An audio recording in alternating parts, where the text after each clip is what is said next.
Hey, I'm Lou Brutus. Always a pleasure to speak to Leigh Kakaty from Pop Evil. How you doing, Leigh? Real good. Good seeing you, Lou. Yeah, good to see you as well. Let's Yeah. talk about Paranoid. Let's talk about the tune because it's another one from you this year that's like, unfortunately, perfect for the times.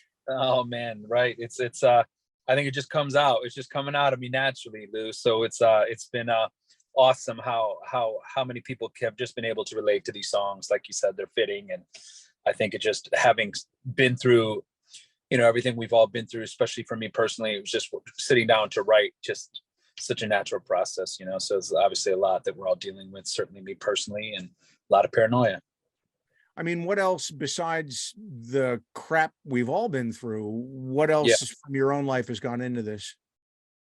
I mean, everything, I think with just having the time off and then the tours canceled and delayed and pushed, it was just awesome to be able to give 100%, to the creative aspects, all we had at that time. You know what I mean? So it was just, again, not knowing where we were going to be or how long this was going to take to come back and be able to tour. I think that a lot of musicians like me, I know that certainly, having toured and been on the road again, a lot of things in common when I talk to other artists, that we all just kind of put our efforts into the writing process, and just so our creativity could stay fresh, since we weren't able to be out there touring the way we wanted to. And I think that, it was, again, just a natural process of just being off and that extra time. And, that's kind of what came out. I know you've got a number of other songs that you have worked on. Why was Paranoid the right one for this moment? Yeah, there's a lot of variables. I think that there's a lot of factors with the managers and the label. They all felt we, from a band perspective, we just like the energy of the song. I think that as the band's grown, being on tour, being out there now all this time, the energetic songs really have a connection for us personally on stage. And we really want to show that to our fan base, especially coming off this off time and this pandemic, that we wanted to, we're swinging for the fences now differently. There's a sense of urgency that necessarily is always been there, but not quite at this level. And I think that energy and those kind of passionate songs, like, that's where we want to be. That's where we want to be, and that's where we want our fan base to know that that's what they can expect when listening to Pop Evil and coming to our live show.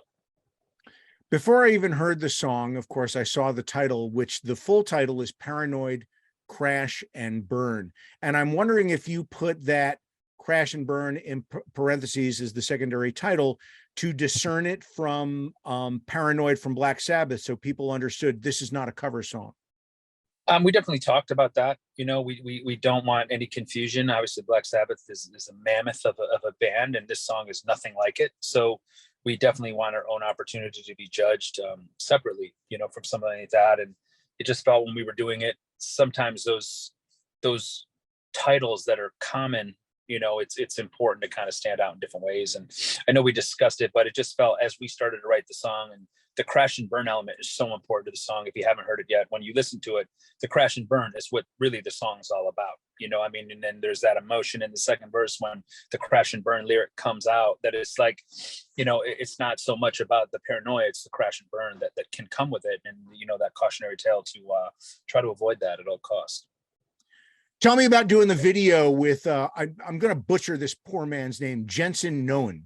Yeah. The video for Paranoid we're excited. I mean, I'm still waiting for the first take. We just shot it last week, and it's incredible. Getting a chance to work with Jensen. We talked about working with him in the past, and for whatever reason couldn't pull it off.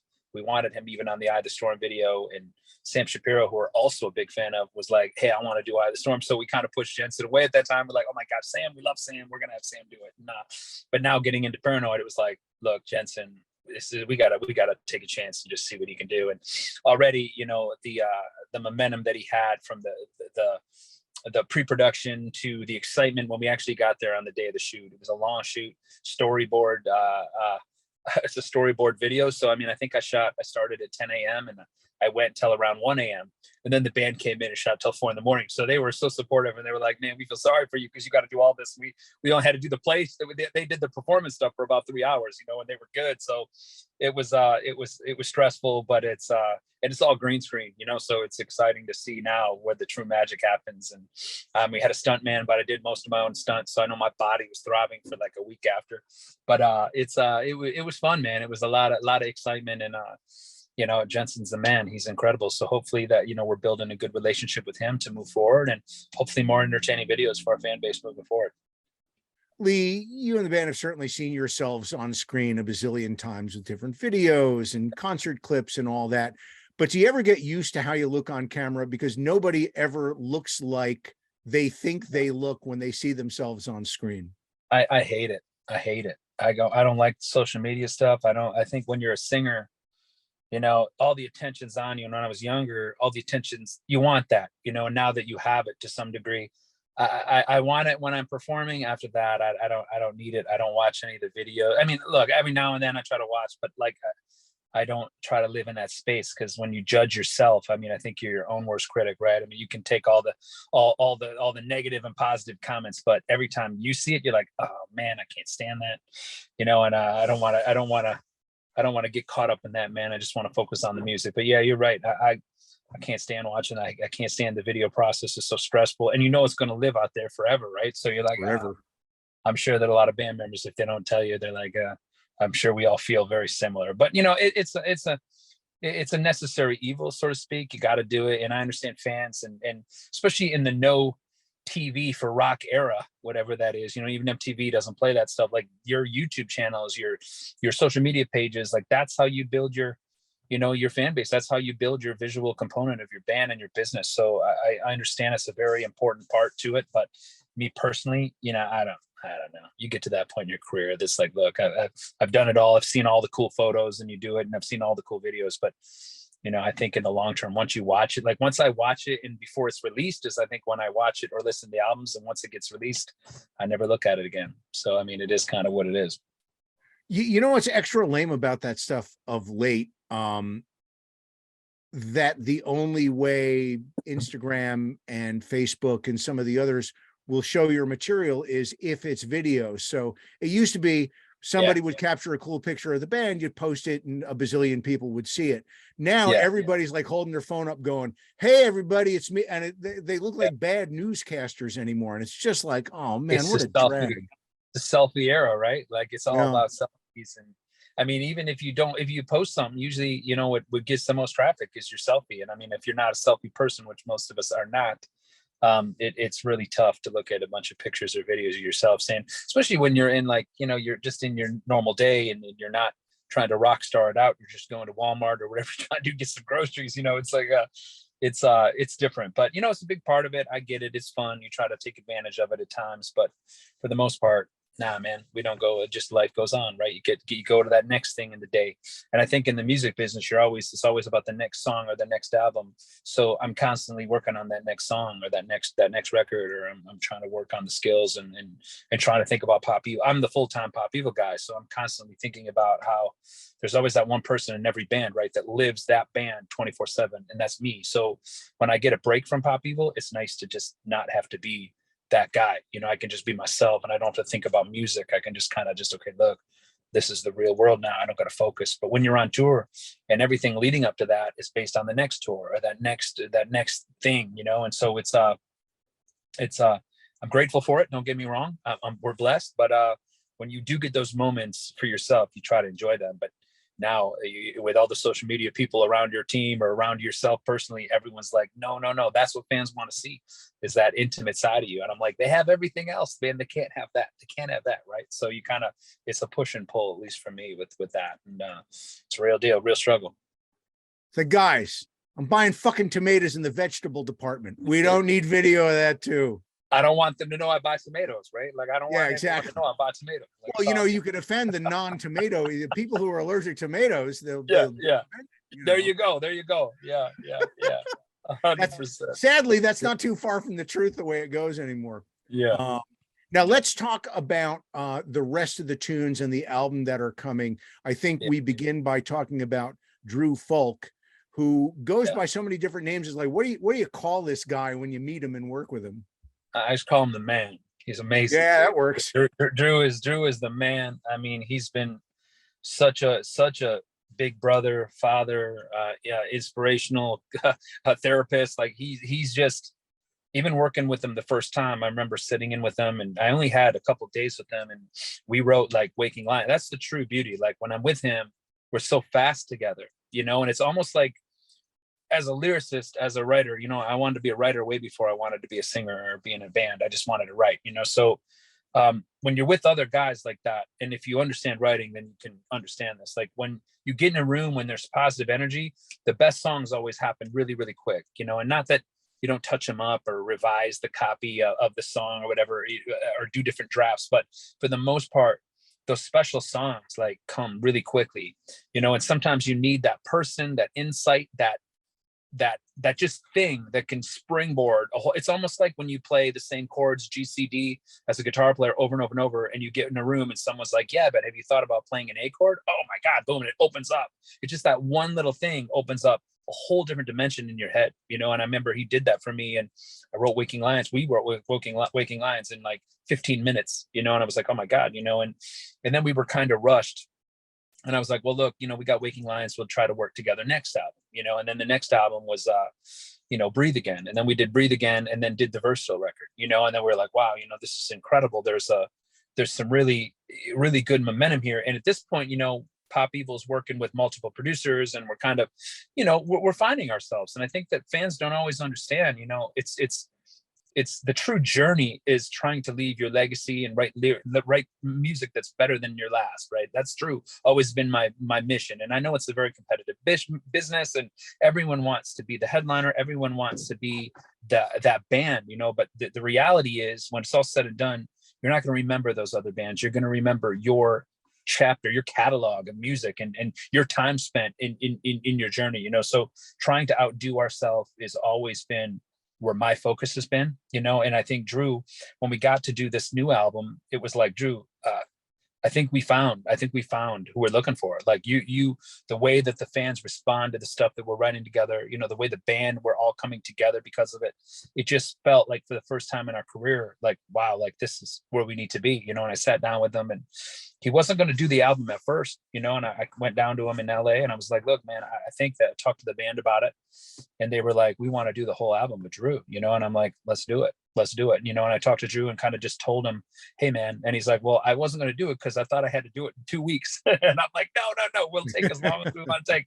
And he goes, oh, okay. So I mean, you know, it's always different communication when it comes from managers and labels and how, but when it's artist to artist, you know, it's like, look, no, I don't care how long this takes. I want it to be right. And we started the process. I remember early in last November. And once again, we sat down, we had like, I think 3 or 4 hours. I was just in LA for a short stint, and we wrote Eye the Storm, like just like that. You know, it was like, oh my God. Like, and I think we were talking about 4th single for Versatile. At this point, we just come off 2 #1 records, you know, and Versatile arguably being one of our biggest albums ever. I mean, granted, and it was during a pandemic. So we had some tours canceled and delayed. So we were like, well, look, you know, why don't we forget about 4th single. Let's just get into the new album, you know. And Eye of the Storm is right there. Let's go, you know, buy us a little time to, like, we don't have to rush this album. But the album then started to really fall into place. I mean, it was really quick that we were able to get this dialed in. And again, I had the off time because we weren't touring top of the year, you know. So I was like, well, let's just go out. I remember Eye of the Storm was done really quickly, but it wasn't finished. And so I got a call a day after Christmas, and it was like, look, and I was in Michigan, I think. And they're like, look, why don't you, we're going to go with the 1st single, Eye of the Storm. The bad news is you're on a red eye tonight. I'm like, tonight? What are you talking? It's Christmas. So, I mean, I flew out, and I was like, look, it's going to suck now, but hopefully it'll be, you know, it'll be for a good cause down the road. And, you know, we grinded and we pushed, and, you know, the slow momentum is like that snowball down the hill, you know.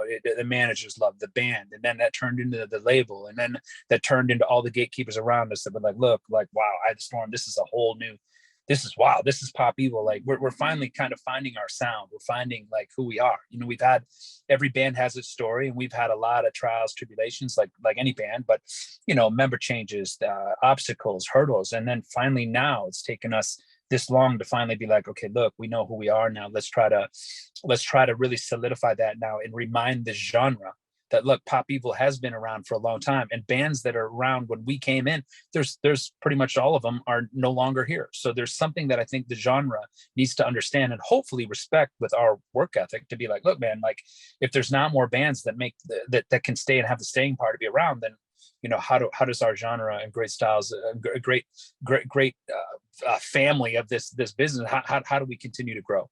So, you know, I know we have a lot of those kind of discussions as a band that like we need to do our part. And to do that is we need, I think the problem with Pop Evil over the years is we haven't had the true identity breakthrough, you know, and that's, we hold our own self responsible for that. So we really got in with Drew and said, look, we want to make sure our identity is ready to go, and everything's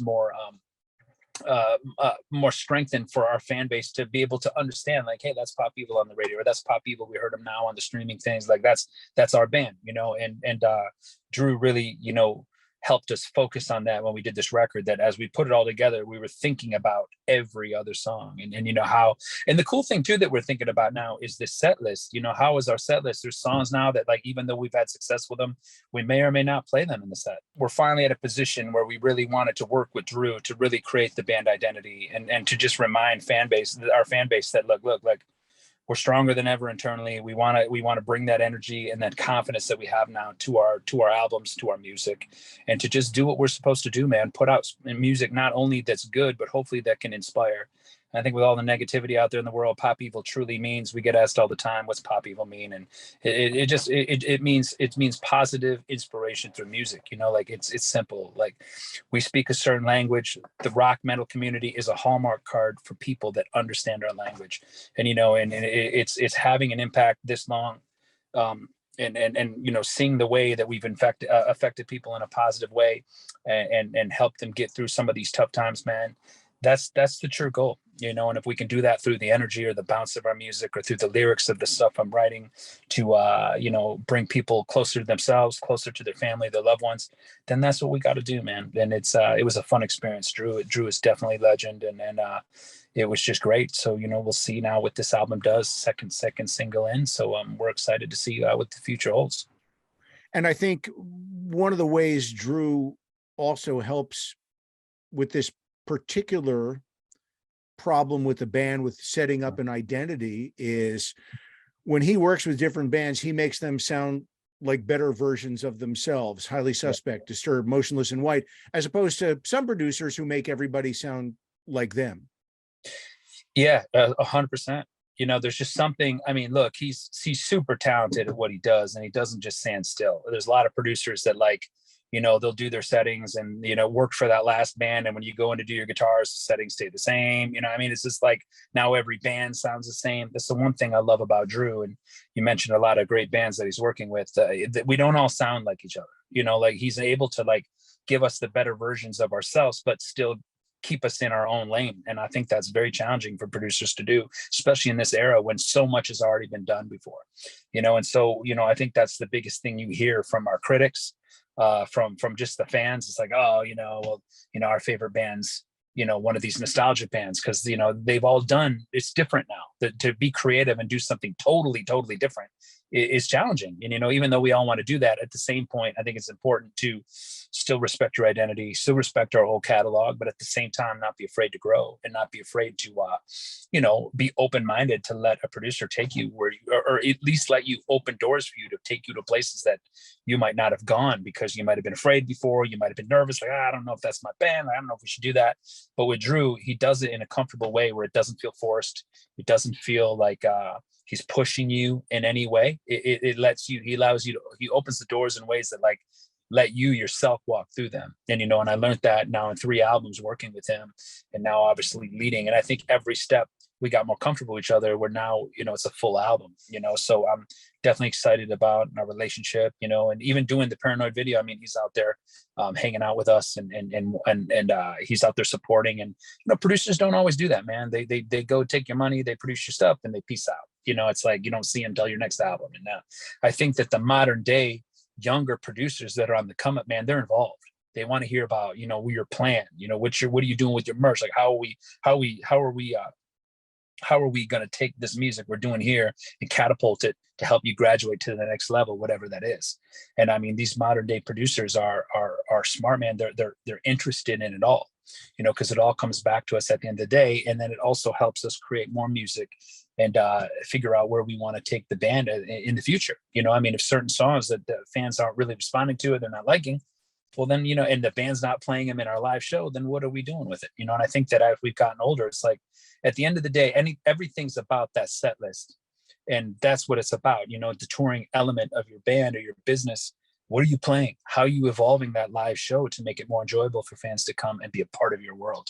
And, you know, obviously there's songs that you play with 7 albums that you rotate, but then there's songs that just don't work, you know, and as you go in to make new albums, you're like, okay, look, we take some chances, and, you know, you win some, you lose some, you know, but you want to be smart enough with the producer to really, who understands why these songs or these riffs might not work, or these lyrics, you know, and you kind of, it's like a chess game, man. You try to figure, every album's a little more like chess, and you're moving pieces that you're like, okay, well, we tried moving that this time, let's move it back, or let's go all in and push it even forward, you know.